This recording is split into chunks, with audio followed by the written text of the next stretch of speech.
Okay, real talk. Last week you walked into Best Buy. You needed a laptop. You had a budget, maybe $600, $700 tops. You even wrote it down in your notes app. You were ready. You were focused. You walked into the store and the first product that you saw is the shiny MacBook Pro sitting on the display. $2,399 for creative professionals. You laughed. Yeah, not happening. But then your eyes moved to the next one, MacBook Air. $1,199. Then you saw the Dell, $899. And something weird happened in your brain. $899 suddenly didn't feel expensive anymore. It felt reasonable, like the smart middle choice. You weren't buying the cheapest garbage. You weren't being stupid with the overpriced one. You were being responsible. So you grabbed it. Oh, and the sales guy asked if you wanted the warranty. It's only $149 more, and it covers everything. Sure, why not? Then the laptop case, $59. And hey, this wireless mouse is on sale, $39. You walk out. Total, $1,146. And you actually feel good about it, like you made a smart decision. But here's what really happened. You just got tricked by your own brain. And the scariest part? You had no idea it was happening. Let me show you something wild. Back in 1974, two psychologists did this crazy experiment. Their names were Amos Tversky and Daniel Kahneman. Yeah, complicated names, but what they found is simple. They brought people into a room. They spun a wheel, like a game show wheel, with random numbers on it. 10, 65, 28, whatever came up. Then they asked people this question. What percentage of African countries do you think are in the United Nations? Now, here's the insane part. People who saw high numbers on the wheel guessed higher percentages. People who saw low numbers guessed lower percentages. Think about that. The wheel had nothing to do with geography. It was completely random, a literal game of chance. But once people saw a number, any number, their brain grabbed onto it like a life raft. This is what scientists call anchoring. But forget the fancy term. Here's what it really means. The first number you see becomes your starting point for everything else. Even if that number is total nonsense, your brain treats it like the truth. How Steve Jobs used this to sell 3 million iPads. January 2010, Steve Jobs walks on stage to announce the iPad. Before he tells anyone the price, he does something genius. He puts a massive number on the screen behind him, $999.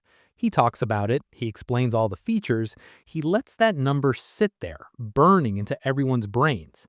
Then he pauses.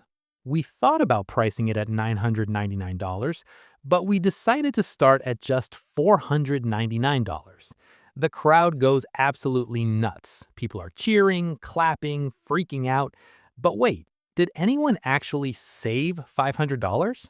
Nope. Apple was always going to charge $499. The $999 price tag was never real. It only existed to make $499 feel like an amazing deal. And it worked like magic.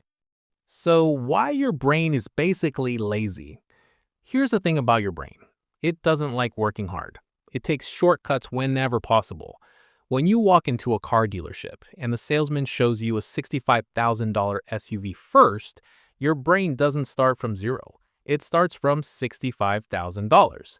So when he shows you the $42,000 model next, your brain doesn't think, is $42,000 a good price for a car? It thinks, wow, that's $23,000 less than the first one. That's a great deal. See the difference? You're not judging the actual price anymore. You're judging how far away it is from that first number you saw. And here's the problem. Scientists found that even when people try to ignore that first number, they can't fully do it. It's like that number puts up an invisible fence. You try to walk away from it, but you never get far enough. They call this insufficient adjustment. Basically, you adjust, but not enough. Let me show you how this plays out in real life. Let's say you're hiring someone to design your website. Two people apply. Person A emails you, hey, I'd love to help. My rate is $150 per hour. Person B emails you, hi, I charge $75 per hour. Most people think person B is half the price. Easy choice. but here's what's actually happening in your brain. Person A just set the anchor. They made $150 feel like the normal price. So when you hire person B for $75, you don't think I'm spending $75 an hour. You think I'm saving $75 an hour. See how sneaky that is? I will tell you one job offer story. My friend Sarah learned this the hard way. She was interviewing for a marketing job. The recruiter asked, "What are your salary expectations?" Most people panic here and lowball themselves. They say something like, maybe 65K? Not Sarah. She did her homework first. She said, "Based on my experience and what this role typically pays, I am looking for 95K to 105K. The recruiter paused. You could hear her typing. "We were thinking more like 72K. Sarah didn't flinch. "I appreciate that, but I can't go below 90K for this position." Guess what? They came back with 88K. If Sarah had said 65K first, they probably would have offered 60K. The first number sets the entire game. The Starbucks menu trick. Ever notice how Starbucks lists their sizes? Tall, grande, venti, 425, 495, 565. Most people order a grande. They think they're being smart. I'm not getting the tiny one, but I'm not splurging on the huge one either. But here's the secret. The venti exists to make the grande feel normal. Starbucks knows most people won't buy the venti. It's massive, it's too expensive. But by putting it on the menu, they change what feels reasonable. Same thing at the movie theater. Small popcorn, $7. Medium popcorn, $8.50. Large popcorn, $10. When you see this, your brain goes, wait, the large is only $1.50 more than the medium? That's barely anything. I'll get the large. But hold on, you were never planning to spend $8.50 on popcorn in the first place. That first price made you think it was normal. This is where this gets really dangerous. These price anchors don't just change what you buy, they change how you see yourself. Let me explain. You're looking at cars online. You see a Mercedes, $90,000. For a second, you imagine driving it. You imagine a version of yourself who owns that car, someone successful, someone who's made it. Then you see a BMW, $65,000, and your brain whispers, that's still nice, still premium, but maybe I could actually do this. Now you're not just buying a car, you're buying a story about who you are. And once that story starts, it's hard to stop. Because a premium person doesn't buy the cheap option, right? A smart person doesn't miss out on value, right? So you add the leather seats, the sunroof, the sound system upgrade. Each choice feels small, but together they lock you into being someone who spends more on everything. The salary comparison trap. This doesn't just happen with stuff you buy, it happens with your whole life. You find out your college roommate makes 140K. You make 95K. Before you knew his salary, you felt fine. Your 95K felt pretty good actually.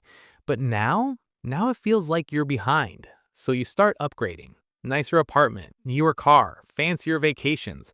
Not because you actually want those things, but because you're trying to match a number that someone else put in your head. That's the real danger. It's not just the money you spend, it's the constant feeling that you're not enough, that you need to catch up, and you never chose that feeling. Someone else's number created it. So how to actually escape this? In 3 steps. Okay, so how do you fight back? Step 1. Ignore the first price. Before you buy anything, ask yourself, what would this feel like if I never saw that first price? Seriously, if you're looking at a $900 laptop after seeing a $2,400 one, mentally reset. Pretend $900 is the only number that exists. No comparison, no discount. Just $900. Does it still feel worth it? Step 2. Do your homework first. Figure out what something actually costs before you go shopping. If you know a used Honda CR-V typically sells for $23,000, the salesman's $32,000 starting price won't trick you. You already have your own number locked in. Step 3. Think about tomorrow. Don't just ask, can I afford this upgrade? Ask, what does this upgrade mean for my future? If you buy the premium gym membership, Do you now need premium workout clothes, premium meal delivery, premium everything else? That $40 upgrade might actually be a $300 lifestyle shift. The real win. Here's the truth. Real freedom doesn't come from having more choices. It comes from knowing your own limits. When you decide what matters to you before you see the prices, those numbers lose their power. The first price you see can't control you. The discounts can't trick you. You're not playing their game anymore. You're making choices based on what you actually want, not what someone else made you think you need. That's when you win. So let's end this video here. If you want to see a video on the one trick that makes you spend more, then you can click on the video appearing on the screen right now. I will meet you there. Bye. Don't forget to subscribe.